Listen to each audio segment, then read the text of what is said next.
मैं बोला है ना पिक्चर अभी আমরা এখন যাচ্ছি ধান খেতে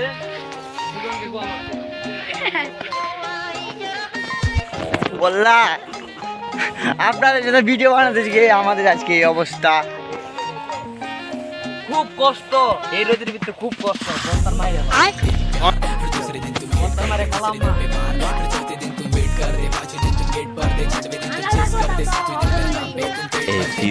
সবাই দেখাও একটু চিল দে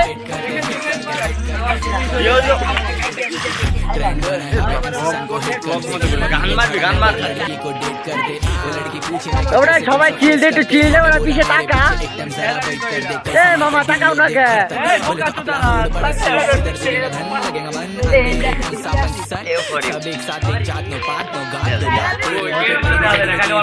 A few moments later.